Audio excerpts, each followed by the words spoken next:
Hey Jean, how you doing? I'm doing good. Hope you are. I'm doing just fine. We Great, hope that you're great. doing well out there too, and Yeah. whatever land. It's not TV land. What would this be? Oh, I have no idea. Not so sure. This would be Song Lovers Online land. That's right. There you go. Perfect. So we hope you're doing well. We have hymns based on the lectionary for May the 9th, and that's Rogation Sunday. Yeah. So Jean, explain a little bit about Rogation Sunday. Traditionally, that was a time when they would celebrate the harvest, I thought. Or perhaps a planting. But this, I think the planting because of this time of the year, so they would celebrate that. So all of the hymns are about, plants of, what we do in the fields and glorifying creation in that manner.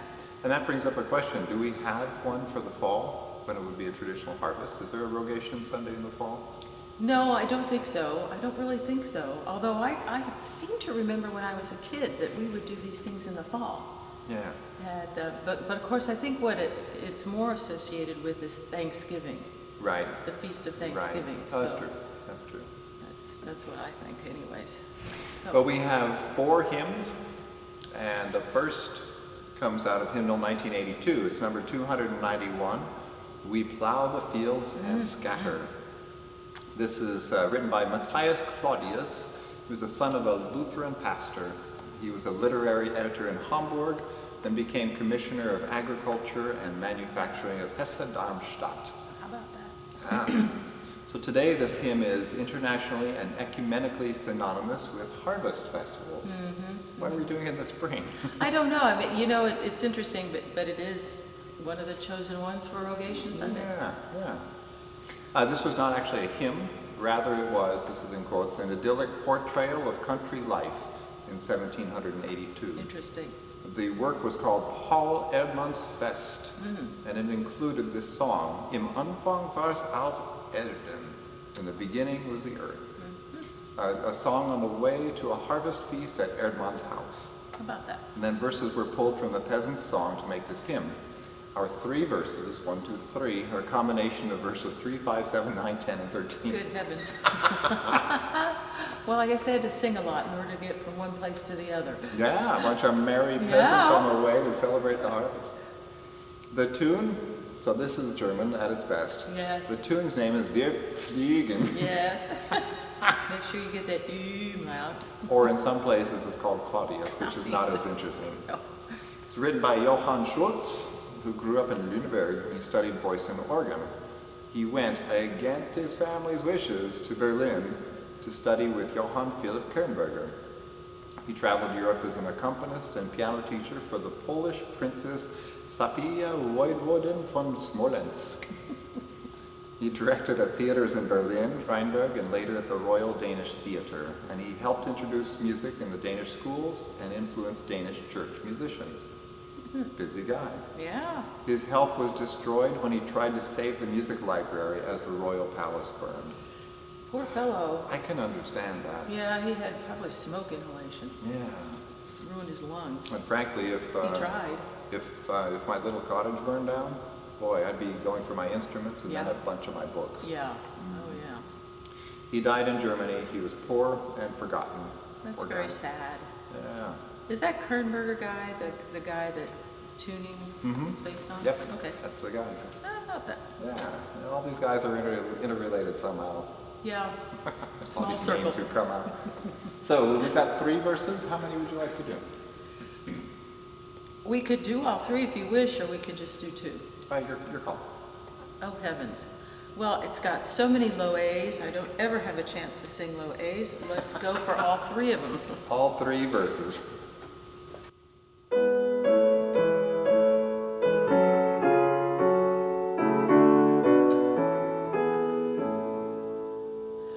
We plow the fields and scatter the good seed on the land, but it is fed on watered by God's almighty hand. He sends us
Okay, so our next hymn is number 413 in the red hymnal.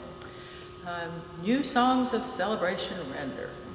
And this text was written by our old friend Eric Routley. Yay, Eric! Yay, about whom we have spoken a lot. He was English, very English. Very English. To refresh everybody's memory, he studied at Magdalen College and Mansfield College and at which were at Oxford.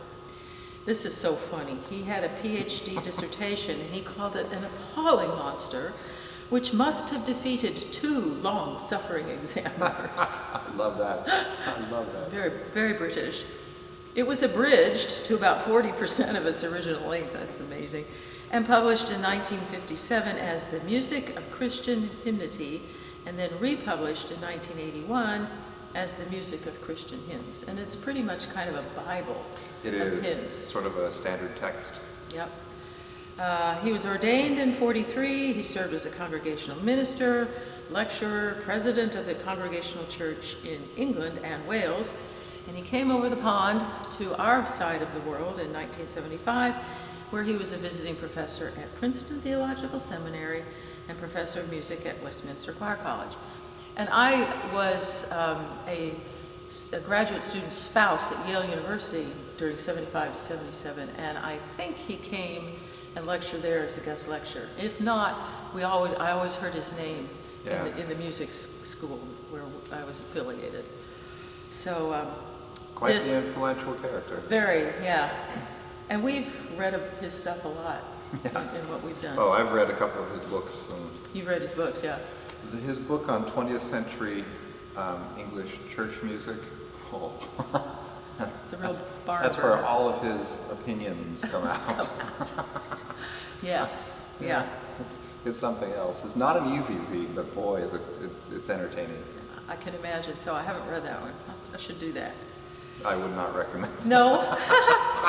Might it be something that one could read while one was trying to go to sleep at night? No, because it gets your mind Get you all going. upset? Okay. Won't do that. Anyway, this is a paraphrase of Psalm 98, and there's a quote that calls it not a slavish copy, but a fresh interpretation of the psalm, one bursting with dynamic energy. So I will try to do it dynamically. We'll burst with dynamic energy. Yes. Now the tune, oddly enough, is a French tune called Rendez à Dieu, or Come to God, written by Louis Bourgeois, about 15, and he was born, he lived in the 16th century, 1510 to 1561. We don't know much about him until 41 when he went to Geneva, and he served as choirmaster of St. Peter's Church. He was the musical editor of several editions of the Geneva Psalter. And in 1557, he returned to Paris for some unknown reason. And then the last thing that we have of him is in 1561 when he published harmonizations for all the psalm melodies that were then in use. So anyway, this tune first appeared in Strasbourg in 1545. It's a good tune. It's a nice Renaissance tune. I would love this tune. It is a nice tune. Yeah. So, all right, what shall we do? How many? I want to do first and last. Sure. Awesome.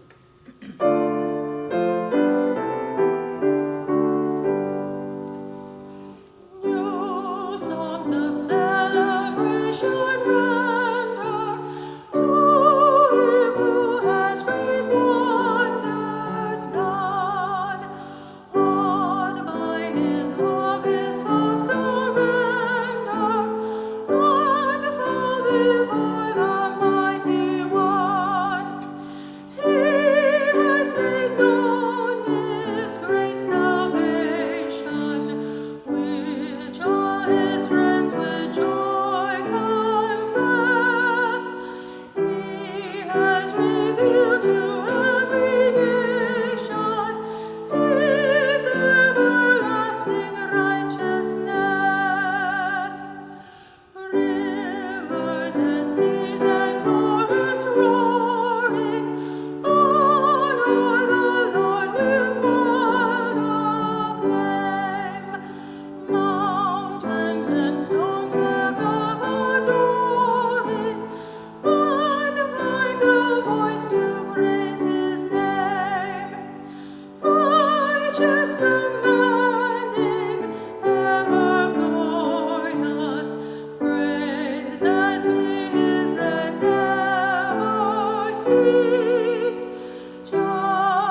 take a little trip to the Green Book, Wonder, Love, and Praise, number 749. This is The Tree of Life My Soul Hath Seen. Beautiful, beautiful tune. I think most people know this text by, tune, but the text. I think people know it most by the Elizabeth Poston choral anthem, which is gorgeous. That is gorgeous as well. The text is nice. It's a very, very nice text. The text has a bit of an interesting history. The last time that I talked about this, it was attributed to a person, well, it says that at the bottom of the hymn here, anonymous, from a collection of Joshua Smith in New Hampshire in 1784. But between when we studied this in 19 and today, there's been new information. Wow. And somebody was trolling around in The Spiritual magazine, which was an English publication, and they came across a guy named R.H. with this poem, and they kept reading in that same publication. They found a character, R.H., from Long Buckby. How about that? And they thought, wait a minute, there was a minister in Long Buckby with the initials R.H. And they tracked down Richard Hutchins. There's nothing else that we know about him. He may have been born around 1700. He may have died around 1800. He was a Calvinist Baptist minister, and he was at Long Buckby, Northamptonshire, 1759 to 1765. Isn't that cool? And this appeared in the Spiritual magazine 1761. That is what research is all about, right? That is so cool. And I'm sure the lady who figured that out, I'm sure she had one of those I know. She's moments. like, Track that guy down. How about that? So until then, it was thought to be that anonymous tune, and the composer, we're going to talk about, Daniel Pinkham, may have been influenced by the belief that this text came from there and that apple trees were, in New Hampshire, a handy, easily understood metaphor because of the prevalence of apple trees. Sure. I don't know. The tune is called Apple Tree and is by composer, organist, and harpsichordist Daniel Pinkham. Educated at Harvard, studied with the likes of Walter Piston, Aaron Copland. He studied organ with E. Power Biggs, harpsichord with Wanda Landowska.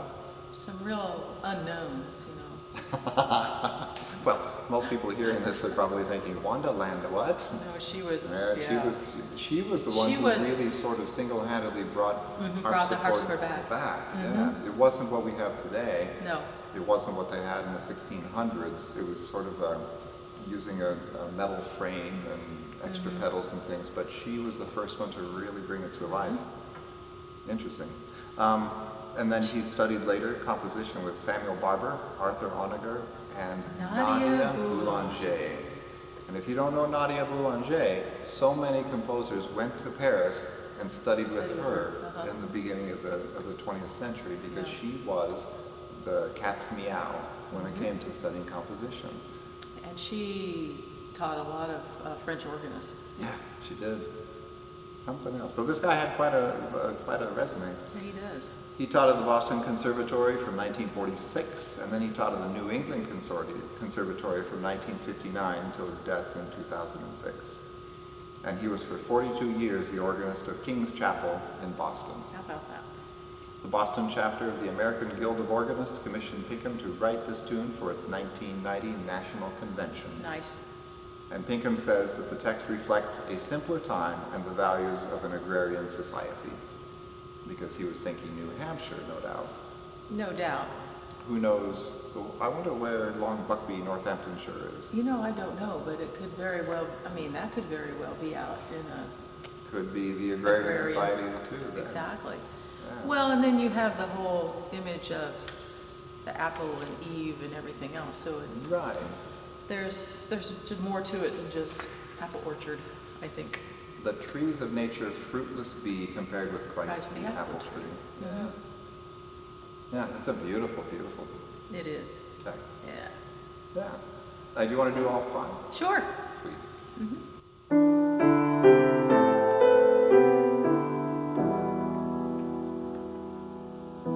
The tree of life my soul has seen, laden with fruit and always green. The trees of nature fruitless be, compared with Christ the apple tree.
our last and final hymn is number 292. Oh, Jesus crowned with all renown. And this is also a lovely, lovely, lovely hymn. Text written by Edward White Benson, Englishman, ordained a priest in 1856, became headmaster at Wellington College, and moved quickly through many church positions until he was made Chancellor of the Diocese of Lincoln in 1872. So he rose up the ladder. Yeah. And he invigorated the cathedral life of England. Yeah. So when the Diocese of Truro was organized in 1877, he became its first bishop. And then he became Archbishop of Canterbury in 1883. So he really rose up the ranks. He rose those ranks. He climbed that ladder. Yes, he did. His activity as Archbishop profoundly impressed his contemporaries, and this hymn was written while he was the Wellington headmaster, and it's very appropriate for planting crops and gardens, so it's very appropriate for this time of the year. So I may go and sing it when I'm trying to remember Yeah. to put seeds in the ground. There you go. We all should be doing that right now while We we're should. doing our gardens. Yeah. And the tune is by our good old friend Vaughan Williams. What a wonderful picture with him and his cat. I love that. We were talking earlier, where you think that might be a Maine Coon. Yeah, it looks like it. I wonder how in the world did a Maine Coon get across over to England, but who knows. They're good swimmers. Evidently. So this is a lovely little tune which was found by Vaughan Williams in Broadwood's English Country Songs, published in London at the end of the 19th century. And Vaughan Williams said, "Here's something which I have known all my life, only I didn't know it." I think that's a great quote. So he arranged it for the English hymnal. And we have it with this text. And I think the danger with this one is taking it too fast. There's another tune sometimes, well, in other traditions, there's another tune which is the Star of the County Down, which is oftentimes set with other text, which goes.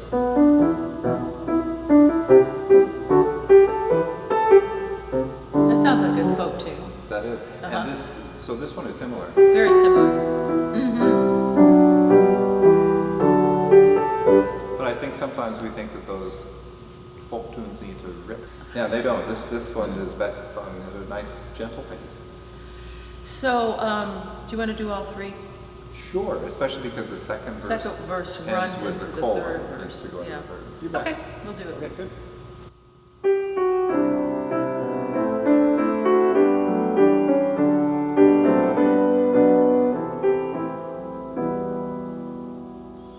Oh, Jesus crowned with all renown, since thou the earth hast trod, thou reignest and by thee come down, henceforth the gifts of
another one. And you've had 4 hymns, 1 was a psalm, and 3 were rogation hymns, which means you better get out there and plant some stuff. Yes, go out, tend your gardens, pick those weeds. And I love the words in the last one about growing things and then using that to feed the poor. Yes, Love that. it's beautiful. Love Really, that. really pretty. So I hope you're all doing well and hope you don't get sunburn out there. And looks like It's gonna be hot at the end of this week. it is. Yeah, of course, by the time you see this, it will already have been hot. That's right. So we're just forecasting right now. Yeah. Gonna be hot.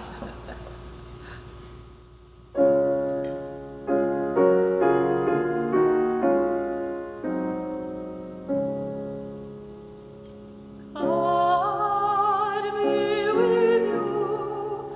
God be with you. God be with you till we meet again. By His counsels guide uphold you. With His sheep securely fold you. God be with you. God be with you. God be with you till we meet again.